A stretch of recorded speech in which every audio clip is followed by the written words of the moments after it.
Hello, hello, hello. Starting off this broadcast with Blackfire's Mean Things Happen in This World, words by Woody Guthrie, and gonna end it on Peak Song by Blackfire, banned by Klee and his family, Janeda, and Klee Benally. Rest in power, Klee.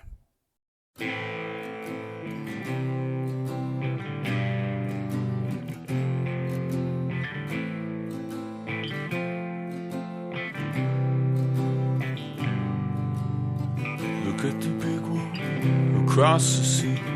I'm sure that you'll agree. There's mean things happening in this world. I ain't got a crying time. I'm that way all the time. There's mean things happening in this world. There's mean things happening in this world.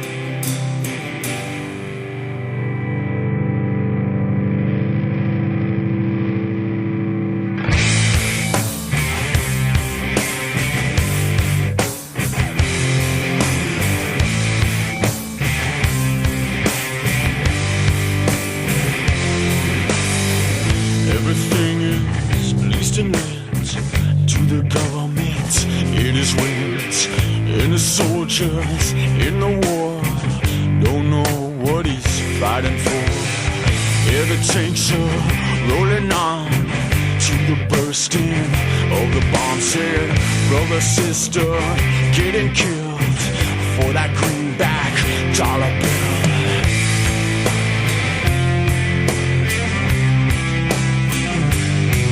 There's mean things happening in this world. Say!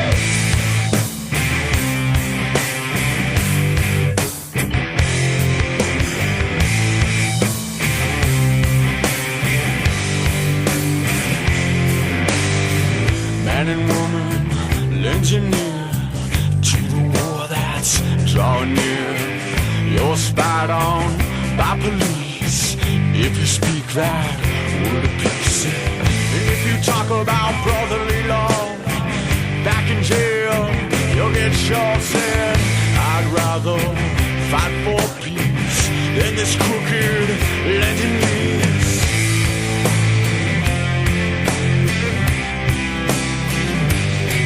There's mean things happening in this world. There's mean things happening in this world.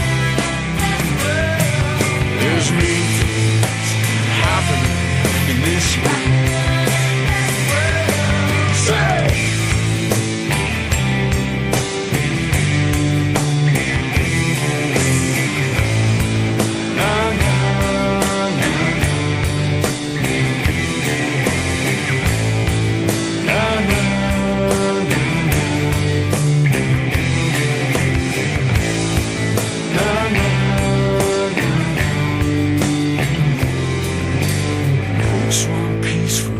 Miles around, from New York City down. We're gonna save our nation with a peace mobilization. Lord, the cops turn on the heat if you talk peace in the streets. Organize my brother and sister. We'll win this world again.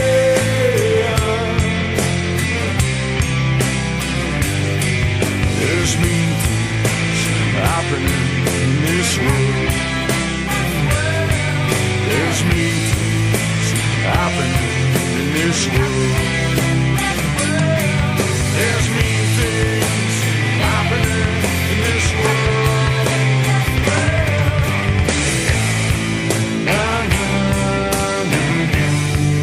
There's mean things happening. There's mean things happening. Na na na na. There's mean things happening. Na na na na. There's mean things happening. Na na na na. happening. Now, now, now, now. There's mean things happening. Now, now, now, now. There's mean things happening. Now, now, now, now. There's mean things happening. Today we're going to be reading Klee Benally's No Spiritual Surrender. Wanted to read a very specific chapter about halfway through the book first. Hopefully by the end of the year I'll have the whole book recorded, but enjoy this section of Indigenous Rooted Direct Action. This is the first part. I've been conflicted with how to approach writing this section for a number of reasons, primarily due to the ways in which I've outgrown activism, or it's outgrown me. On any given Indigenous resistance timeline, a point is inevitably reached where the futility of petitioning and making demands that the colonizers end their violence becomes unmistakably clear. Perhaps this is an anti-colonial critical consciousness, but I've become preoccupied with the urges of my ancestors to be ungovernable. I punctuate many of the following essays with the assertion of three ideas that mean the same thing to me: direct action, attack, and anti-colonial struggle. I initially was planning on writing a separate field guide on this topic with more practical tips for organizing and various tactics, but the more I thought about it, the more I feel it was very distant from my focus in these pages. Plus, there is already a range of resources for direct action tactics out there, though some more succinct than others.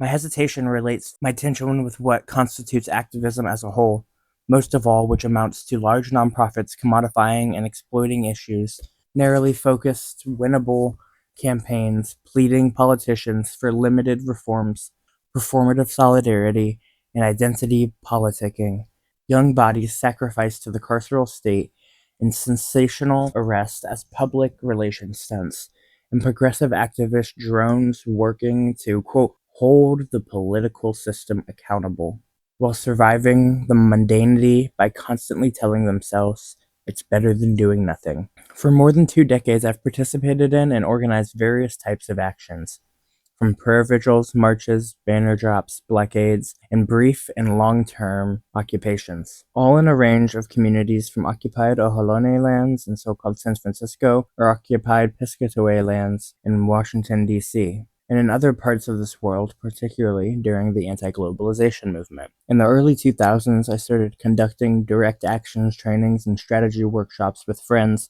who comprised an affinity group. We built on skills from experience working with other crews and attending other workshops and training camps. We followed the theater of direct action activism and oriented others with the familiar formula: form an affinity group, or join a coordinated one comprising of around 3 to 15 people, select tactics with the consideration of tone, escalation, risk, and timing, go over roles, arrestees, action support, legal observer, media support, police liaison, exercise possible scenarios, research possible charges and bail amounts, do the action, get a cite and release, or get hauled to jail and either bailed out right away or released on your own recognizance. Do media, go to court, plea out or get stuck with the charges, and then do the whole thing over and over again. We found ourselves reorganizing entire campaigns because groups, some very well established, had no basic understanding of strategy. Their tactics were driving their strategies, which typically results in constant reactionary posture. And they found they were focusing more on the outputs than the outcomes.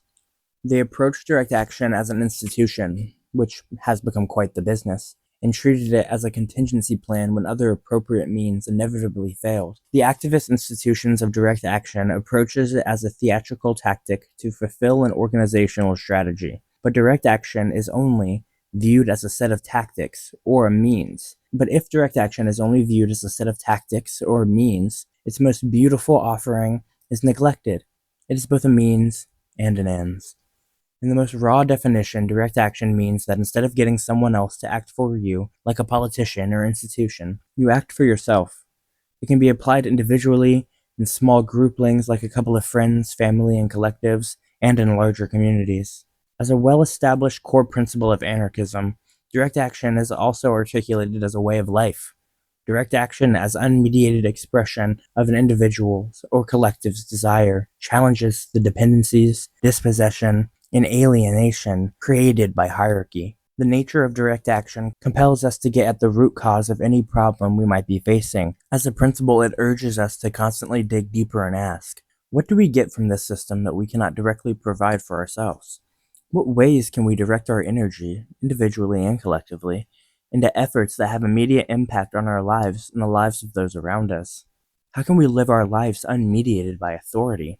The more I've contemplated direct action, the more progressive activism becomes a repetitive deadening sound of flesh against brick as heads bang against the walls expecting them to crumble, or to be allowed within them to have a seat at the table.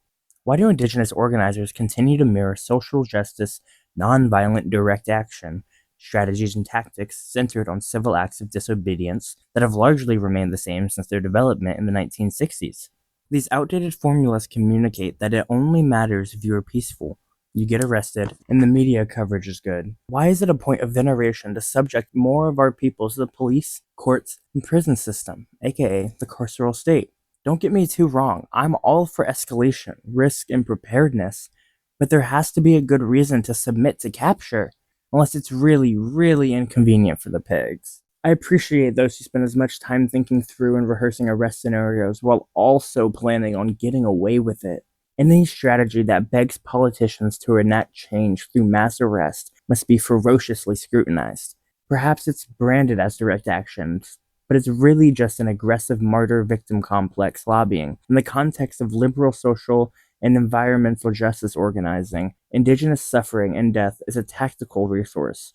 We are valued as dignified victims, objectified as the ecological manifest, ripe for extraction. There is a good audience and packed house for this performance. Our mouths stuffed with carbon copy agendas and talking points. Our teleological agency is colonially circumscribed. Even if it feels like we have set the terms, the spotlight feels good, doesn't it? The game of colonial activism is rigged. It plays a politics that no matter the side you're on, colonialism always wins. And so why do we continue playing this game? Those that rule and profit from and through colonialism and capitalism will never be morally persuaded to make decisions to benefit anyone but themselves. Those that stand for the earth and existence will always be in their way. This is an absolute that continues to be written in the blood of Indigenous peoples throughout the world. How can we contend with the violence of settler colonial power? Certainly not through strategies informed by logic and frameworks that reinforce it. What is Indigenous-rooted direct action? The following section is an architecture for Indigenous-rooted direct action that I've established with friends and through challenging experiences over the years. Indigenous-rooted direct action, or IRDA, is a framework to develop strategy and tactics to intervene in and end colonial violence against the land and all our relations. We assert that our cultures are our first framework for action and that our power comes from our relationships with the natural world. We organize in cycles, not campaign timelines. IRDA does not rely on colonial political systems or institutions and fiercely rejects and challenges the nonprofit and ally industrial complexes. IRDA is informed, guided, and supported by Indigenous cultural knowledge and is a continuation of the deep history of Indigenous resistance to colonial domination. IRDA is an interrelational, see the section on decolonial solidarity, and recognizes that colonialism is facilitated by white supremacy, cis heteropatriarchy, and capitalism.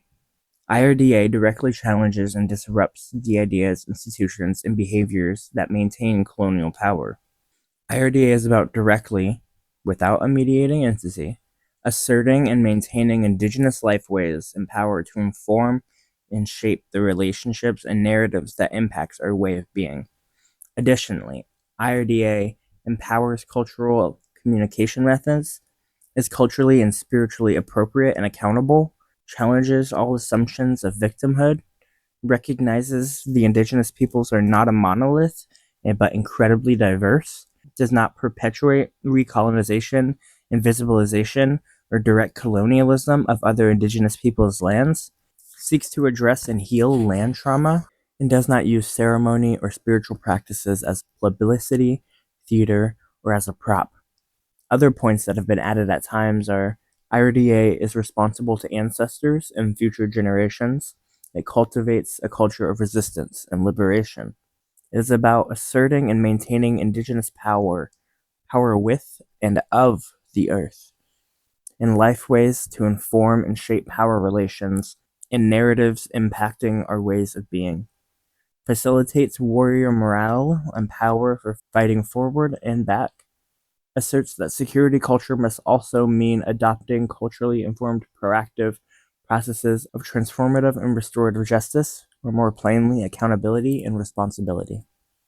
There are cultures of direct action that are informed by those establishing the theories, critical analysis, and most importantly, by those who implement them. They've set the terms, which in many instances shape the over and underlying narratives. This is why Indigenous rooted direct action is necessary. If we have an end to any system of oppression without the conclusion being Indigenous liberation on these lands, it just amounts to the reorganization of our domination.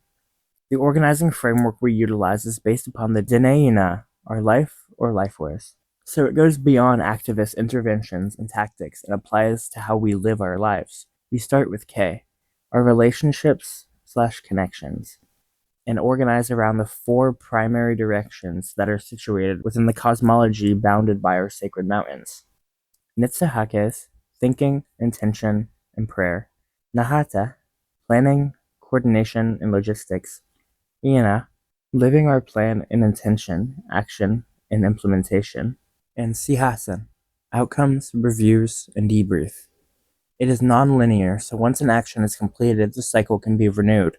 There are lifetimes of teachings that relate to ceremonies and medicines within these teachings.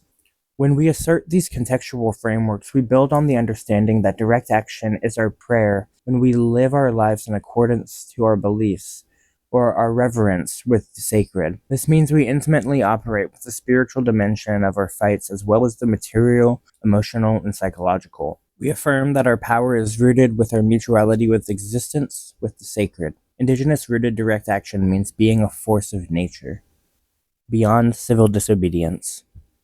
We do not wish to be civilly obedient to a settler colonial system established and maintained on genocidal and ecocidal violence.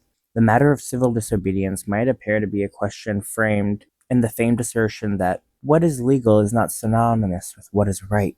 But that statement assumes an agreeability of morality of and in settler colonialism. Its liberal equalizing reinforces the state. It's a rallying cry of settler inclusion. The relations of power that compromise what is civil demands obedience. They demand tactics and a politics that confine them to be respectably included, what is called respectability politics in activist speak. Their escalations are a fervor not to undermine and abolish, but to be a part of a club. If you've been to any direct action training, the first terms that are defined are nonviolent direct action and civil disobedience. These terms establish a framework that has been in use since it was created in the 1960s by Christian civil rights activists. They intentionally built an implicit consensus around nonviolence and contrasted their tactics to those of the Black Panthers, AIM, Weather Underground, Symbionese Liberation Army, and other militant formations that sought to abolish the U.S. empire. In the last 50 plus years, little has changed in this organizational framework that continues to shape strategies and tactics used by activists throughout the world. At their core, they are temporary interventions in a social and political power relations that appeal through varying degrees of pressure for justice to be bestowed by the state. This model is not only the status quo in social and environmental justice organizing, it also embraced by the state and capitalists as it reinforces and reproduces their underlying relations of power. The NVDA, or Nonviolent Direct Action, position speaks through activist managers in a moral binary of violent, bad, nonviolent, good. It fails, by design, to understand that violence exists on a spectrum, structural, lateral, direct, etc. This binary fiction of violence and nonviolence, which is the preferred fantasy of liberals, normalizes the state's monopoly on violence in declarations of demonstrations and participates in principles as nonviolence. It alienates radical possibilities and the militant legacies of anti-colonial struggles. The question of nonviolence and violence has never defined Indigenous resistance. It has always been more practical considerations of what works. Outside of the historical movement, the limitations, failures, and underlying power relations of these fights aren't discussed or examined enough. This is due, in part, to the overall ways that direct action has become institutionalized by nonprofit managers and self-imposed allies. The criticisms aren't new, as anti-political analysis from the earth and animal liberation fronts to bash back to conspiracy of cells of fire and other militant strains of what could be called resistance have long pushed against the narrowly defined economy of actions in the milieu of what is cynically dubbed the struggle. Outside the parenthetical containers of sanctioned struggles are voices that distance and denounce actions as violent or extreme. After all, the context of their notions of disobedience is confined to the civil. Their moralism constricts their lineage to nonviolent martyred icons that the state also embraces as such, as Martin Luther King, Gandhi. It dissects the violence of abolitionists slitting the throats of those holding whips and keys to chains. It delicately separates the disfigured entrails of bloody liberation movements and moments that have underscored how power is imposed and disposed of in this world. It declares a monopoly of social transformation that is steeped in the utopic colonial imagery. The liberal philosophies and ideologies of struggle have colonized and commodified social transformation. Gord Hill bites at this tendency in his powerful antagonism, Smash Pacifism, a critical analysis of Gandhi and King, where he acutely observes that, quote, pacifism must be challenged and discredited as an acceptable doctrine for resistance movement. To promote nonviolence is to disarm the people psychologically and to dampen their fighting spirit. This is even more so when their populations is already largely pacified, as is the case in North America. Pacified not through state repression, but through apathy and hopelessness. And when these are broken by the preaching of a pacifist doctrine that claimed to be morally, politically, and tactically superior to all other forms of struggle. End quote. Peter Gelderloo's book, How Nonviolence Protects the States, offers an extraordinary study. Gelderloo asserts, quote, only a people trained to accept being ruled by a violent power structure can really question someone's right and need to forcefully defend herself against oppression, end quote. Indigenous warriors and warrior culture are pervasively fetishized by the white historic gaze, yet the intensity and brutality of these complex resistances are sanitized for colonial consumption. But ours is the contradiction of the noble and the savage. And while I dig into Indigenous inclusion and civility in later chapters, particularly voting is not a harm reduction in the whole last section of this book, I want to emphasize that for the duration of the quote Indian Wars, and most of all history of colonial invasions, Indigenous spiritual and physical resistance was regarded as illicit terrorism against civilization. We had our scouts and collaborators for sure, but most of our ancestors weren't concerned with legitimacy of their tactics and their moral implication. Broadly speaking, spirit and the sacred were frameworks for action, and they responded how they could with whatever worked outside the enclosures or reservations of a dissent sanctioned by their enemies. The fascinating instability of ongoing Indigenous dissent and disobedience is in its contentions of legitimacy and criminality. The criminalization of dissent becomes an invitation to embrace the anti-settler criminality, as our ancestors in order to overwhelm colonial society's abilities to function. There is no need for activism in a world where collective and self-defense is a way of life. There's no need to stay enclosed on reservations of resistance. Settler civility should always be undermined and contended. Above and below terrains of struggle. Above ground direct actions, lockdowns, defense occupations, blockades, have very different consequences to consider than with underground actions. Sabotage, offensive occupations and blockades, property redecorations, arsons. If above and below ground strategies and tactics stay siloed, they risk immobility, the idleness that idle no more rose against. As previously mentioned, above ground strategies are limited by design. They are most often reformist and at great risk of recuperation by the state or capitalist, primarily through the nonprofit industrial complex. Above-ground organizers, at their worst, descend into careerists capitalizing, socially and economically, on struggles and collaborating with the state, acting as informally and sometimes formally deputized movement policing, turning against those deemed too radical or violent. They tend to loosely cast the term outside agitator at anyone not in alignment with their campaign strategies. Outside agitators are settler fiction designed to vilify, marginalize, and regulate dissent.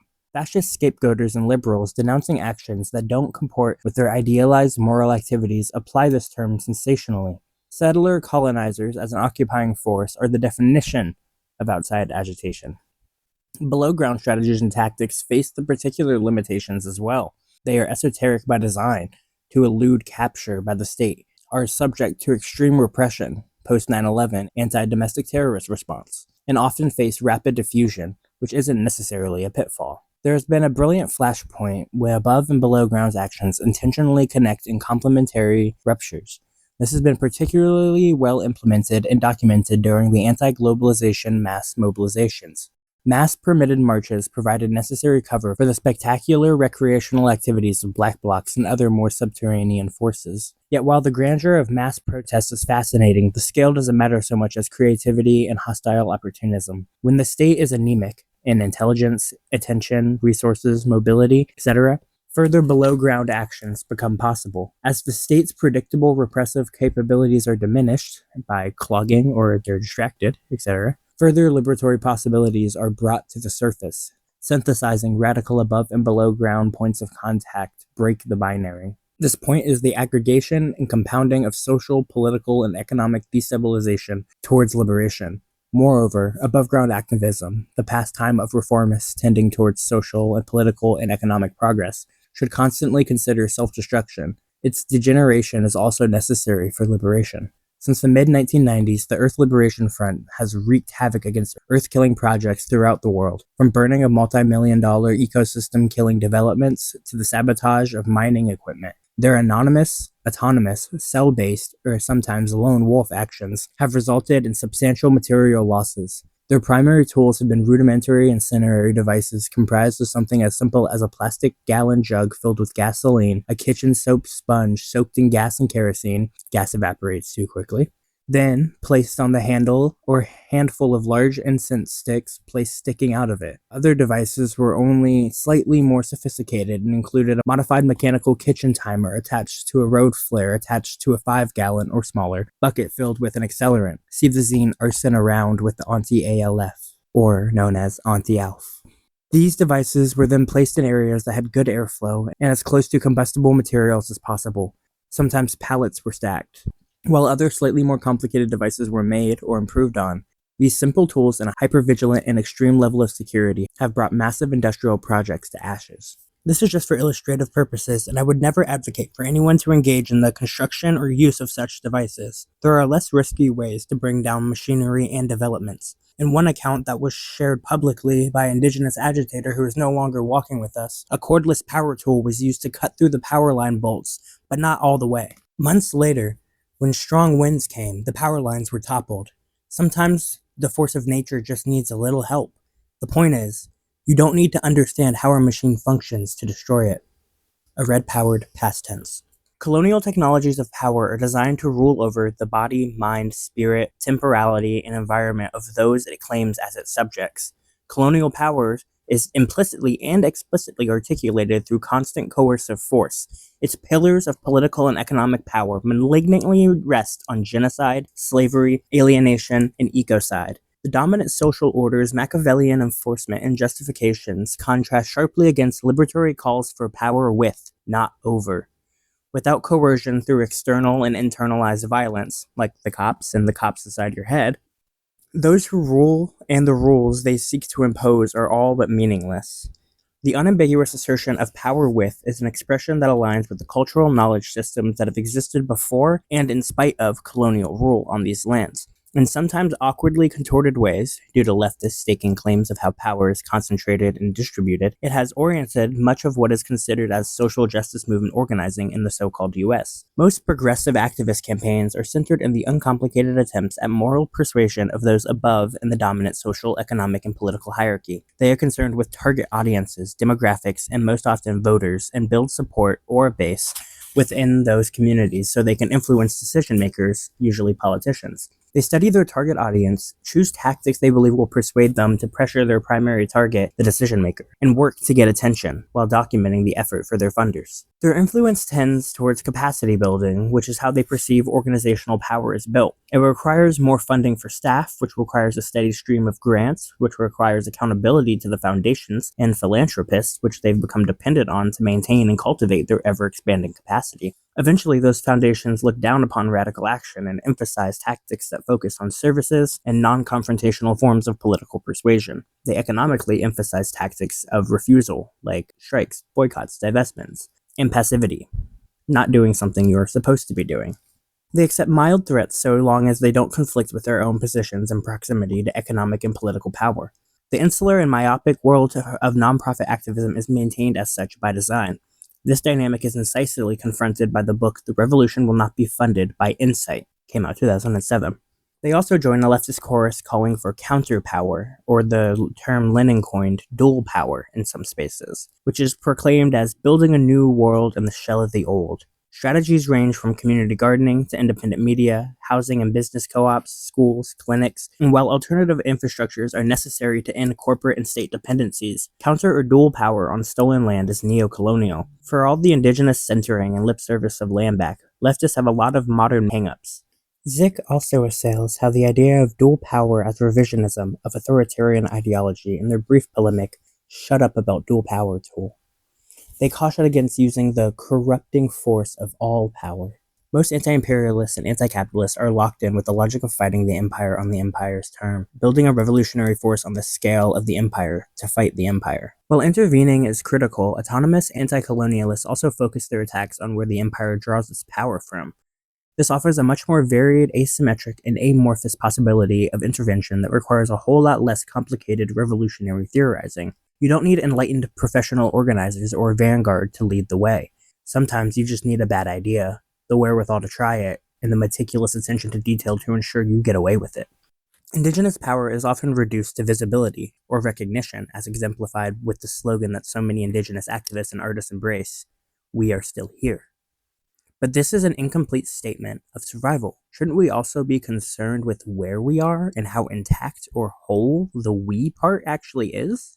When first proclaimed in the 1960s, Red Power was a comment to the ethnic and gender power movements of the day, particularly Black Power, which either proposed distinct nationalism based on revolutionary communist ideas or equality and inclusion into settler society through civil reforms. The expressively revolutionary aspects of the civil rights era fixated on strategy of building the power of people to overturn one system of power and replace it with another.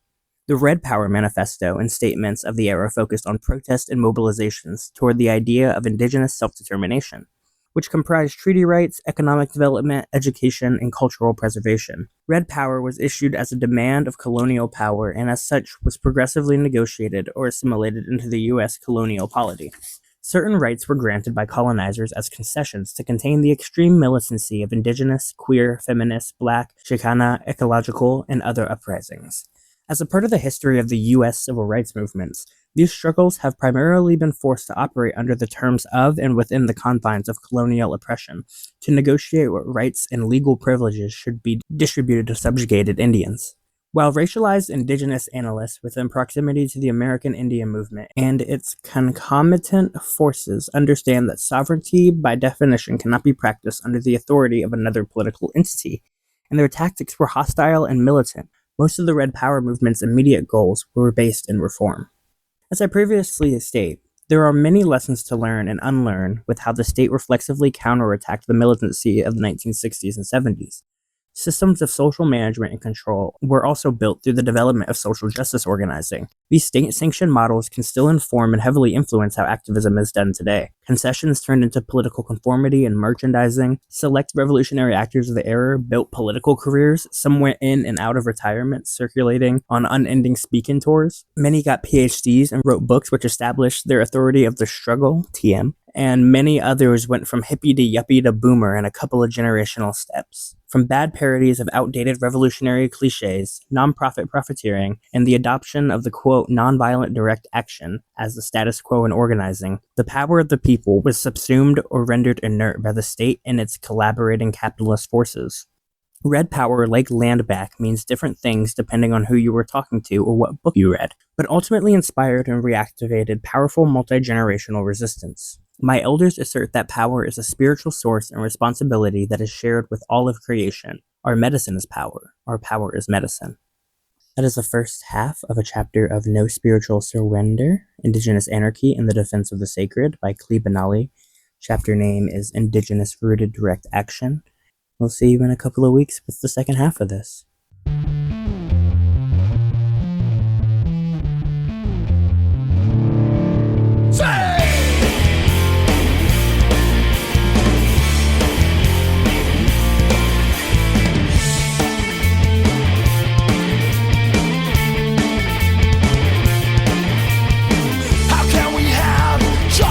On stolen land, stolen lives testify, human rights violation. So you want to find the terrorists? We'll start with the FBI, the CIA, and now the Forest Service. Justice now.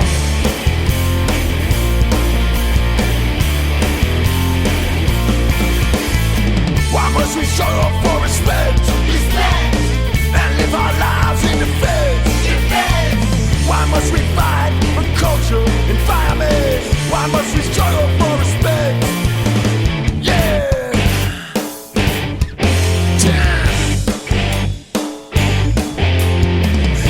Justice now. Justice now.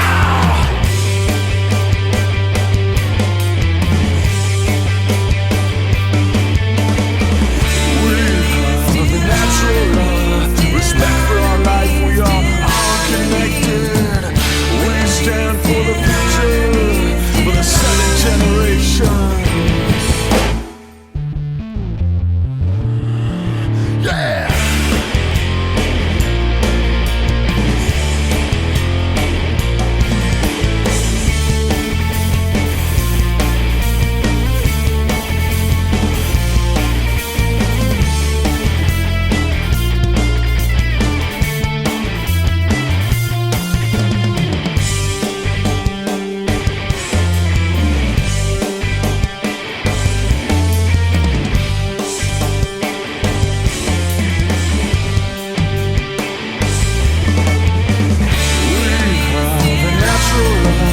Respect for our life, we are all connected. We stand for the future, for the second generation.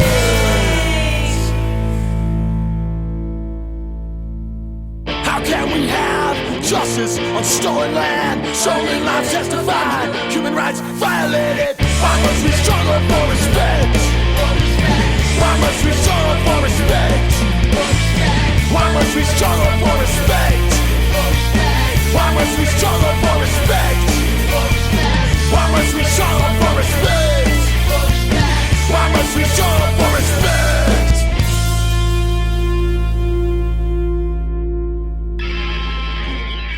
Rock Mesa, Big Mountain, San Francisco Peaks, Mount Graham, Bear Butte, Medicine Lake, Yucca Mountain, Ward Valley, Mauna Kea, Black Hills, Arctic National Wildlife Refuge, and all threatened sacred places. Protect sacred sites. Defend human rights. Protect sacred sites. Defend human rights.